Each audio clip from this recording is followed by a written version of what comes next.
Hello, my name is Recky, and welcome back for another military reaction. Gung ho on the military reactions from now on. If you do enjoy that, let me know by smacking the like and, of course, hitting that subscribe. We're going to go back to Fat Electrician. You guys have been on me with doing that, and of course, I really do enjoy his content and the content creator that he is. America stole a German submarine and stuck it in Chicago. Doesn't get any more American than that, is it? Right? If you want to check it out by yourself, link for the video we're going to watch, and of course, the Fat Electrician channel is available in the description. Go there and give them the support that they so much deserve. Before we watch it, a big thank you to my channel members and my patrons. Thank you so much. Thank you, thank you, thank you. Big shout out to the Supreme Tier donators over by Patreon and, of course, channel membership.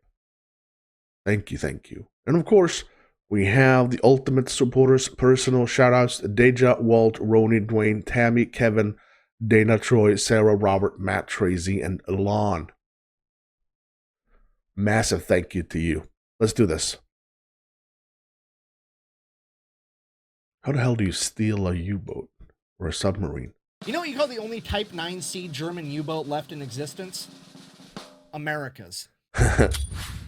Today we're talking about the time that America stole an entire German submarine and then stuck it in the middle of Chicago. I mean, when America strategically transferred a piece of equipment to an alternate location. But first, a word from our sponsor. This video is brought to you by Warwood Tools, a family-owned business that for over 160 years has been making sledgehammers and axes right out of West Virginia using American 1060 high-carbon steel. And to this day, they still make all their tools using World War II-era drop hammer forging. So if you want some tools that are going to outlast you, I would recommend Warwood Tools, and I'll have them linked in the description down below. Shit. Moving on. Okay, important context in case you don't know. During World War II, American supply lines to the European theater were absolutely devastated by German U-boats, aka submarines. These German U-boats are credited with sinking over 2,700 American ships, totaling in over 14 million tons of American ships and supplies that were put at the bottom of the ocean. Because of this, America would form what is known as hunter-killer groups, task forces of American ships who were sent out, and their entire job was to hunt and destroy these enemy submarines. Because that's just how America gets down. We don't believe in self-defense, we believe in self-offense. It's way more efficient. And that's pretty much all the context you need. So, April 4th, 1944, a hunter-killer group known as Task Force 22.3 would set out, engage, and destroy the German U-boat 515. Absolutely everything went according to plan. Nothing was out of the ordinary. They hit it with depth charges, critically wounding the submarine, forcing it to surface one last time to allow the crew to escape before the submarine would sink below the ocean waves forever. But it was on this particular day that the American commander Daniel Gallery would take unique notice of the fact that the German submarines always surfaced to allow their crew to escape, and he decided that he was going to do something unprecedented, something that no American sailor had done since 1815. He was going to send out a boarding party and steal that enemy submarine. He immediately puts a plan into action, assembling two separate boarding parties, each to be comprised of one officer and 8 enlisted men. And these 8 enlisted men are going to be the top 8 guys that you would absolutely want on hand to be able to address any problem that could arise with keeping this submarine from sinking to the ocean floor. People like the electrician, the machinist, the boatswain's mate, the torpedo technician, oh, and the photographer. Yeah, one of the 8 people going on the extremely dangerous and important mission is going to be a photographer because, you know, Pixar, it didn't happen, right? America's about to do some gangster shit. You best believe we're going to designate somebody to stand in the corner with the camera. It didn't happen. Well, it did. We got pictures now. And yell "World Star" while we do it. June 1st, 1944, Task Force 22.3 receives intel that there's an enemy submarine operating off the coast of Africa. That submarine would turn out to be U-boat 505, and they would head to it immediately. And this poor U-boat has absolutely no idea what's coming for it, because at this point in time, this task force is comprised of the flagship and escort carrier, the USS Guadalcanal, as well as 5 destroyer escorts, the USS Pope, the Pillsbury, the Jinx, the Chatelaine, and the Flaherty. And if you don't know what a destroyer escort is, at this point in time, it is a ship that has one job and one job only, and that is to fuck up enemy submarines. Okay, this hunter-killer group is rolling up on this U-boat like Debo on a beach cruiser. Somebody's about to have a bad day, and it's probably not going to be them.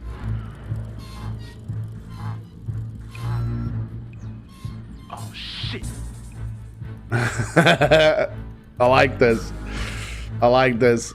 June 4th, 1944, after 3 days of chasing down this U-boat, they would finally catch up to it, and the USS Guadalcanal would immediately scramble 2 Grumman F-4F Wildcat fighters as the rest of the destroyer escorts made their way towards the submarine. U-boat 505 was already submerged and underwater, but the Grumman F-4F Wildcat pilots are able to see the long dark shadow of the submarine underneath the water because it's broad daylight. And once they confirm that it is in fact an enemy submarine, the destroyer escorts begin loading their hedgehogs to fire upon it. If you don't know what a hedgehog is, it is the most feared anti-submarine weapon in all of World War II. It is like a fully automatic mortar capable of firing over a wide area. Once these mortars hit the water, they can plunge into the depths of the ocean at 33 feet per second, and as soon as they make impact with anything, they will explode and destroy it. The hedgehogs will detonate early, not scoring a...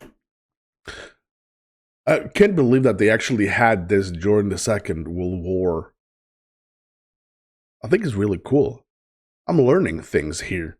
Direct hit, but still rocking and damaging the submarine, jamming its propeller and putting out its lights. Quickly realizing they hadn't done enough damage, the destroyer escorts above would begin launching depth charges. The depth charges would rupture the hull of U-boat 505, and the entire submarine would be forced to surface one last time as a hatch would open and all the German sailors would begin flooding out onto its deck and into life rafts. At this point, the American boarding party grabbed their Tommy guns, hopped in their whaling boat, and made their way over to the submarine. They received no resistance from the Germans as they made their way down the hatch into the sub and began working on it to try to save it. Okay, time out. I need to make sure that you fully grasp how ridiculous what these 9 Americans are about to do actually is. Okay, you have a German U-boat that is so critically damaged that the 50 men that have been living on this U-boat, that have been trained on this U-boat has controls in their language and in their units of measurement. And they have decided cumulatively that, hey, this thing is so damaged that we need to run for our lives. And then while they were evacuating, they would also place scuttling charges, which are large explosive devices that detonate, ensuring that the ship sinks so that America can't retrieve it. So not only is the situation so bad that 50 of them can't fix it, but they made the situation worse on their way out. And you now have 9 Americans, one of which is a fucking camera guy, going in there to do what they couldn't pull off. This mission is seemingly impossible and borderline insane, but they do it anyways because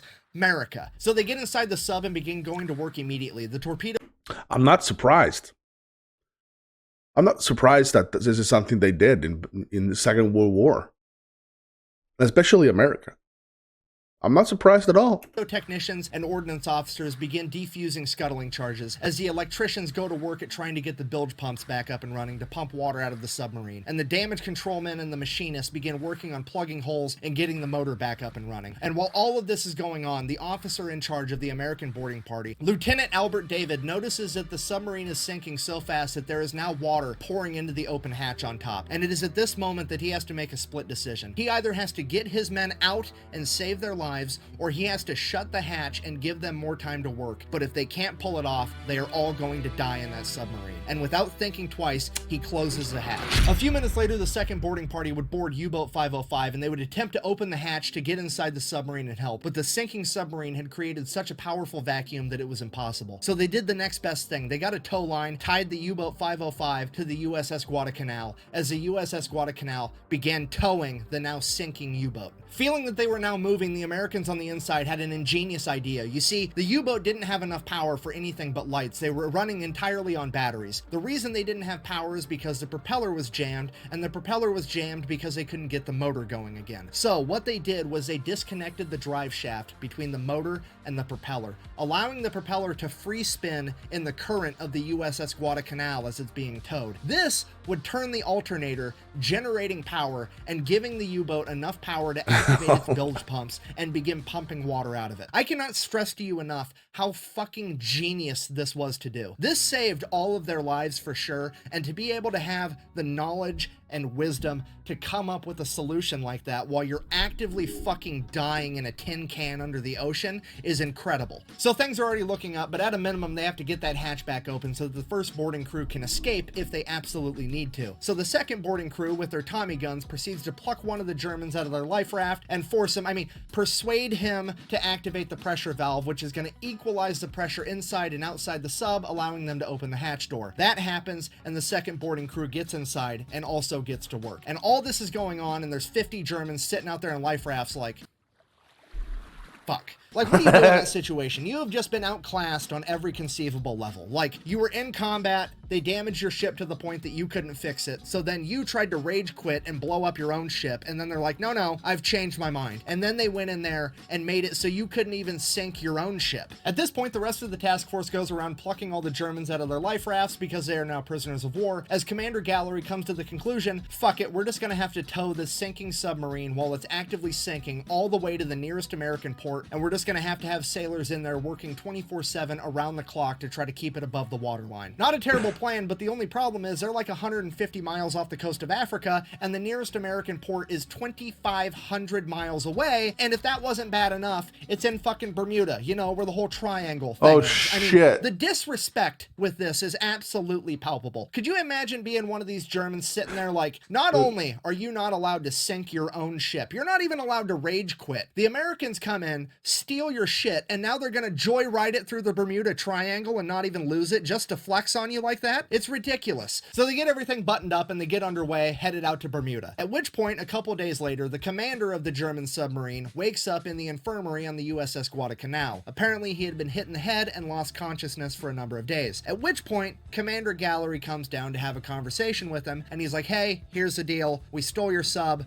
We're towing it to the Bermuda Triangle for a joyride. It's gonna be great. The German commander absolutely refuses to believe him. He's like, that's not possible. I had 50 dudes. They weren't able to save that sub. We scuttled it on the way out for insurance. There's no way that you managed to keep that sub from sinking. At which point, Commander Gallery is like, oh, well, here's all the shit from your office that's distinctly not waterlogged. Also, if you look out the window, we're towing your submarine behind us right now. At which point, the German officer completely loses his shit. He starts crying. He's completely inconsolable. He's like, when my chain of command finds out that this happened, they're gonna torture me and then they're gonna kill me. Or the other way around. I don't know. This is absolutely terrible. But Commander Gallery, being the cool guy that he is, he's like, hey, buddy, pal, friend, you're gonna sit in a nice POW camp for the duration of the war. We're going to win, and by the time you get to go back home, you're not going to have a chain of command, and all of your leadership infrastructure is going to be completely dismantled. I wouldn't worry about it. Didn't really make him feel better, but I thought it was funny. Now, so they're still making their way towards that big triangle thing, but pulling this submarine and keeping it from taking on water is a constant struggle, and it's starting to look like they're not going to be able to keep enough water out of this submarine long enough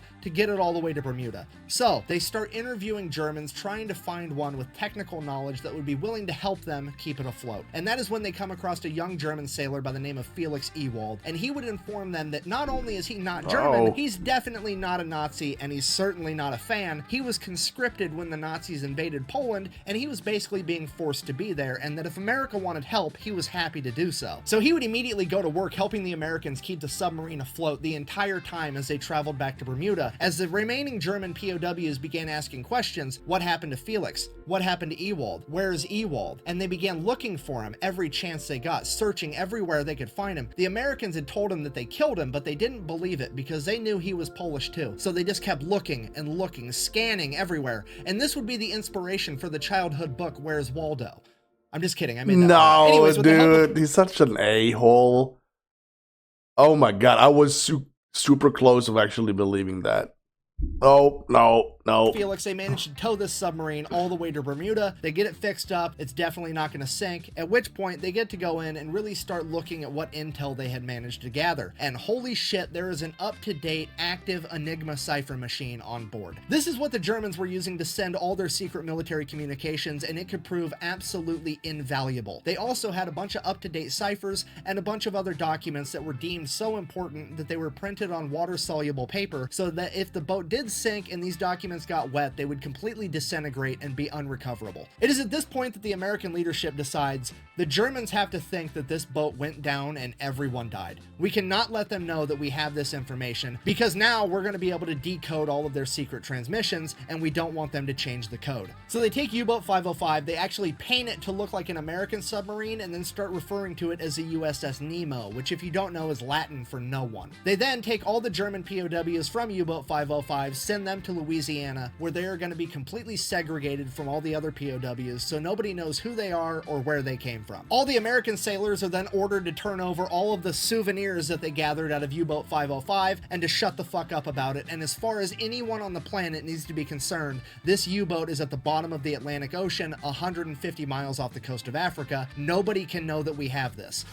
Buh! If those Germans weren't allowed to write home through the Red Cross, that's technically a Geneva Convention violation. Buh! First of all, when you're on the winning side, those aren't actually rules, they're more like suggestions. The code is more what you'd call guideline. That's a guideline. Yeah. Secondly, let's just be honest here. If you were a POW in World War II and the worst thing that happened to you is you weren't allowed to write home while you were being well fed and treated with dignity, you came out on top. All right, so somehow the United States manages to keep this thing a complete secret until May 7th, 1945, when Germany issues their unconditional surrender. And it is at this point that the smack talking can now commence, because now we are going to take this submarine, you know, the only remaining Type 9C German sub left on the planet. Even though they manufactured hundreds, we sunk all of them except for this one. Now we're going to drive that bitch to Philadelphia and use it to raise funds, and anybody that buys a bunch of war bonds can get a guided tour of this German sub, because a lot of people quit buying war bonds after Germany surrendered because they thought the war was coming to an end and we were still fighting the war in the Pacific against the Japanese. So this was like a huge fundraising opportunity, and that's exactly what they did. They sold a ton of war bonds. As soon as that started slowing down, hey, we'll tow it to another major US city. They towed it up to New York. Then New York bought a bunch of war bonds. And then World War II would finally come to an end when Japan issued their unconditional surrender, and now we've got this German submarine and we don't know what to do with it. So the US government does what the US government do, and they're like, hear me out, what if we shot nuclear bombs at it for science?